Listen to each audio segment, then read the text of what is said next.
আবারও তোমাদের কাছে নতুন টপিকস নিয়ে চলে এসেছি। আজকে আমাদের জানবার বিষয় ব্রাহ্ম সভা সম্পর্কে। ব্রাহ্ম সভা কে প্রতিষ্ঠা করছে, কি উদ্দেশ্যে প্রতিষ্ঠা করছে, কিসের জন্য প্রতিষ্ঠা করছে, এই সমস্ত বিষয় নিয়ে আমরা আজকে জানবো। এবং আমরা একটা জিনিস জানি যে ব্রাহ্ম সভা 1828 খ্রিস্টাব্দে রাজা রামমোহন রায় প্রতিষ্ঠা করেছিলেন এবং তারপর তিনি সেই ব্রাহ্ম সভাটাই 1830 খ্রিস্টাব্দে ব্রাহ্ম সমাজে রূপান্তরিত হচ্ছে। তারপর ব্রাহ্ম সভাটা আস্তে আস্তে ক্রমান্বয়ে উন্নতির শিখরে আসছে, আবার কিনা পতনের দিকে চলে যাচ্ছে, অবনতির দিকে চলে যাচ্ছে। তো কিসের জন্য অবনতি হয়েছিল, কি উদ্দেশ্যে অবনতি হয়েছিল, বা কেনই বা এটা বিভক্ত হয়ে গেল, সেই সম্পর্কে বিস্তারিত আমরা এই ভিডিওটার মধ্যে জানবো। তো তার মধ্যেই আমি একটা বলে দিই, যারা এই ভিডিওটাতে নতুন দেখছো তাদেরকে বলবো একটা কথা, যে শেষ পর্যন্ত ভিডিওটা দেখো। আশা করি তোমরা প্রত্যেকেই নতুনত্ব কিছু না কিছু তথ্য তোমরা এই ভিডিওটা থেকে জেনে যাবে এবং শেষ পর্যন্ত ধৈর্য সহকারে দেখো, তাহলে দেখবে তোমাদের পড়ার ক্ষেত্রে অনেক সুবিধা হবে। দেখো, ব্রাহ্ম সভা সম্পর্কে আমাদেরকে জানতে গেলে যে কতগুলো বিষয় জানতে হবে। দেখো, ব্রাহ্ম সভাটা কত খ্রিস্টাব্দে গঠিত হয়েছিল আমি এর আগেই বলেছি, 1828 হচ্ছে খ্রিস্টাব্দে গঠিত হয়েছিল। এই ব্রাহ্ম সভাটা কে গঠন করছে? রাজা রামমোহন রায় প্রতিষ্ঠা করছেন। কেন প্রতিষ্ঠা করছেন? তোমরা একটা জিনিস জানো যে ঊনবিংশ শতক, এই শতকটাতে কি হয়েছিল, যে গোড়া এবং বিভিন্ন কুসংস্কার প্রথা, এই সমস্ত প্রথাতে পরিপূর্ণ ছিল, যার ফলে হিন্দু সমাজ তারা কি করেছিল, বিভিন্ন কুপ্রথাতে আবদ্ধ হয়ে গিয়েছিল। দেখো, রাজা রামমোহন রায় এমন একজন ব্যক্তি, এনাকে বলা হয় আধুনিক নবজাগরণের অগ্রদূত। এবং তিনি একটা জিনিস উপলব্ধি করেছিলেন, যে ভারতীয়কে যদি স্বাধীন আনা হয় বা স্বাধীনতা নিয়ে এসে পৌঁছানো হয়, তাহলে আগে সবার প্রথমে কি করণীয়, সেটা হচ্ছে ভারতীয়দেরকে শিক্ষায় শিক্ষিত করতে হবে এবং ভারতীয়দের মধ্যে যাতে শিক্ষার মনোভাবটা পৌঁছানো যায় সেই চেষ্টা করতে হবে। তার জন্য বিভিন্ন অগ্রণী ভূমিকা গ্রহণ করেছিল এই সভা বা এই সমাজ। দেখো, একটা জিনিস দেখো, 1828 খ্রিস্টাব্দে রাজা রামমোহন রায় কি করছে, ব্রাহ্ম সভাটা রূপান্তরিত করছে, কিন্তু এই সভাটা 1830 খ্রিস্টাব্দে ব্রাহ্ম সমাজে পরিণত হচ্ছে। ব্রাহ্ম সমাজ এই এটাতে পরিণত হচ্ছে। আচ্ছা, এই ব্রাহ্ম বলা হচ্ছে, ব্রাহ্ম মানে ব্রাহ্মণদের দ্বারা পরিচালিত বা ব্রাহ্মণদেরকে নিয়ে গঠিত সমাজ এবং তাদের নেতৃত্বাধীন সমাজ, সেটাই হচ্ছে ব্রাহ্ম সমাজ, যেখানে কিনা কোনো অব্রাহ্মণ ব্যক্তিদের কোনো রকম ঠাঁই ছিল না। কিন্তু আমরা অব্রাহ্মণ ব্যক্তি কাদেরকে পাই, যে কেশবচন্দ্র সেন এই ব্যক্তিটাকে পাই। এই কেশবচন্দ্র সেন কে ছিল?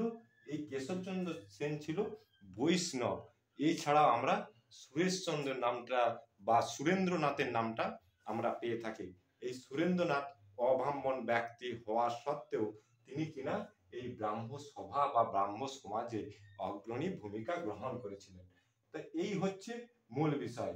এই ব্রাহ্ম সমাজ কেন গঠিত হচ্ছে, তোমরা একটা জিনিস জানো, তৎকালীন সময়ে বাল্য বিবাহ, বিধবা বিবাহ আর কি, যে অসবর্ণ বিবাহটা পরবর্তীকালে প্রচলিত করছে, কিন্তু পর্দা প্রথা আর কি, যে গঙ্গায় সন্তান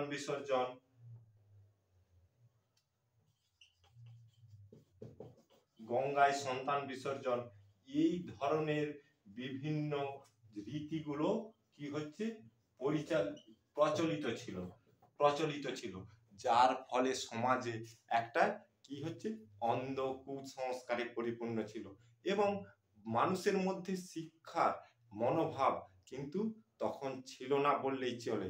যার পরিপ্রেক্ষিতে কি হয়েছিল, গোটা সমাজ ব্যবস্থাটা কি হয়েছিল, ভেঙে পড়েছিল এবং প্রত্যেকটা মানুষ কি বিভিন্ন ধর্মীয় ক্ষেত্রে খুব ভালোভাবে অন্ধবিশ্বাস করত।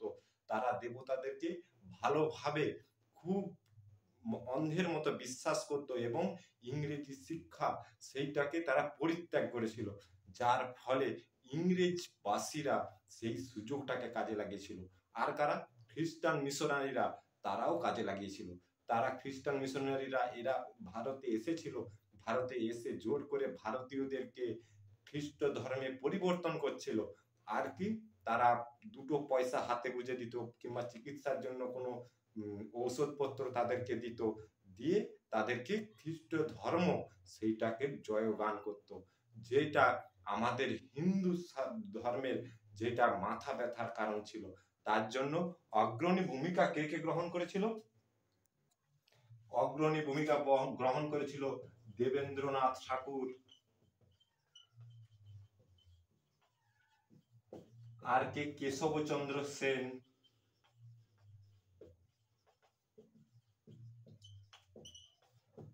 কে? রাধাকান্ত দেব,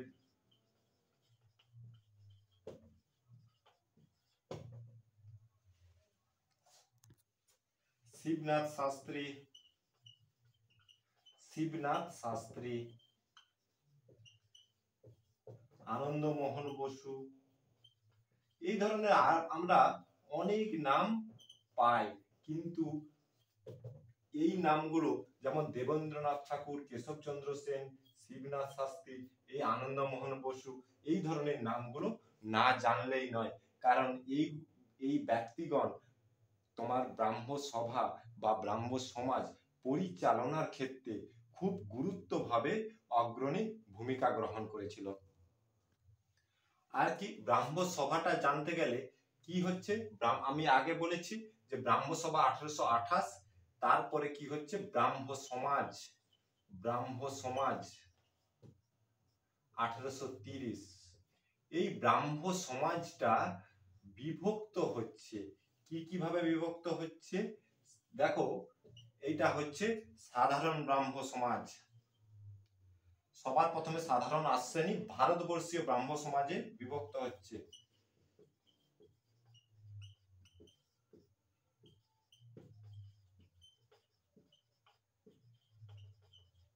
ভারতবর্ষীয় ব্রাহ্ম সমাজ আর সাধারণ ব্রাহ্ম সমাজ।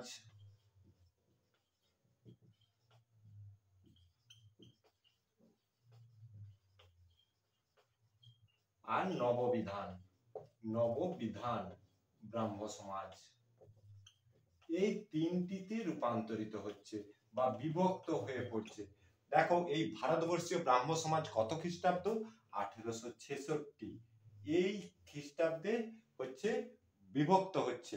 সাধারণ ব্রাহ্ম সমাজ 1878, আর হচ্ছে নববিধান 1880। এই তিনটি জিনিস তোমরা ভালো করে মনে রাখবে।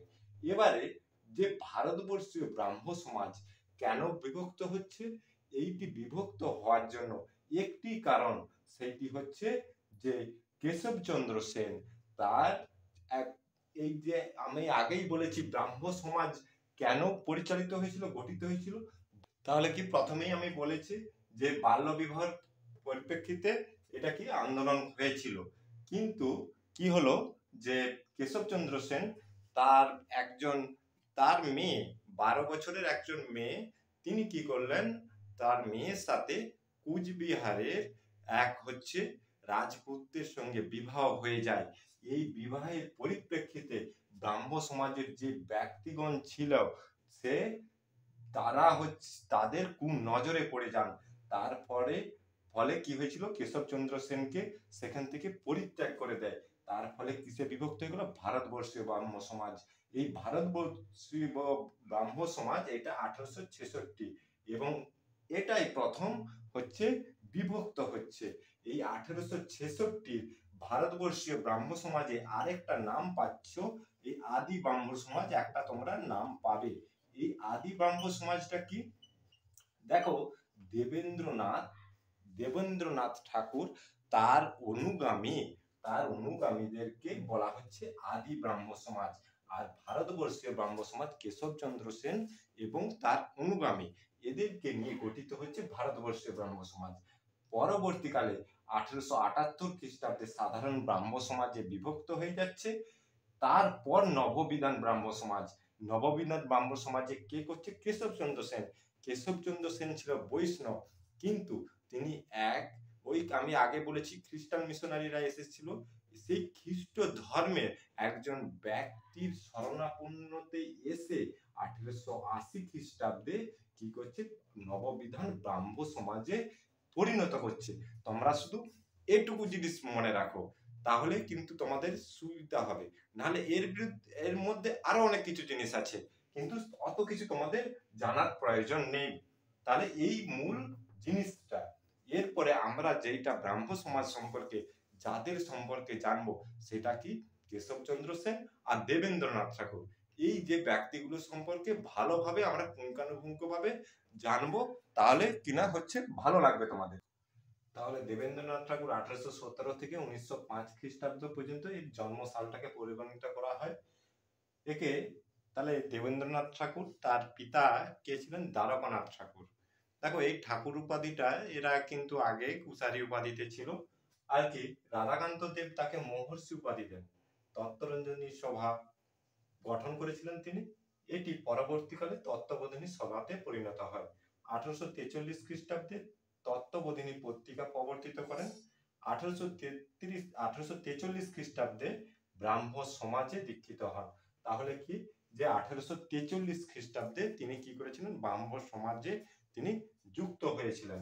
এই ব্রাহ্ম ধর্মের সার এই গ্রন্থটাকে তিনি দুটি খণ্ডে রচনা করেছিলেন। দেখো এই ব্রাহ্ম ধর্মের সারটা কি, এটা কিসের জন্য? আমি এর আগেই বলেছি যে এটা ছিল একেশ্বরবাদ, পৌত্তলিকতাবাদ। এর বিরুদ্ধে যে ঈশ্বর এক, এই যে সমস্ত কিছু নিয়ে, এবং কি যে ধরনের কুপ্রথা ছিল তার পরিপ্রেক্ষিতে এটা কি যে তিনি রচনা করেছিলেন। কাদের? হিন্দু যে জনগণ বা মানুষকে জাগরিত করার উদ্দেশ্যে এটি এই ব্রাহ্ম ধর্মের সার দুটি খণ্ডে রচনা করেছিলেন। ব্রাহ্ম সমাজের মূল আদর্শ কি? একেশ্বরবাদ এবং অপৌত্তলিকতাবাদ। 1839 খ্রিস্টাব্দে তত্ত্বরঞ্জনী সভা তিনি গড়ে তোলেন। 1839 খ্রিস্টাব্দে এইটি হচ্ছে তত্ত্বরঞ্জনী সভা। 1840 খ্রিস্টাব্দে তত্ত্ববোধিনী বিদ্যালয় গড়ে তুলেছিলেন। 1843 খ্রিস্টাব্দে তত্ত্ববোধিনী পত্রিকার দায়িত্ব নেন, সেটাকে অক্ষয় কুমার দত্ত। আরেকটা জিনিস তোমাদেরকে বলি, এই ব্রাহ্ম সমাজের ভাগ ছিল মোট 54টি। কি? ব্রাহ্ম সমাজ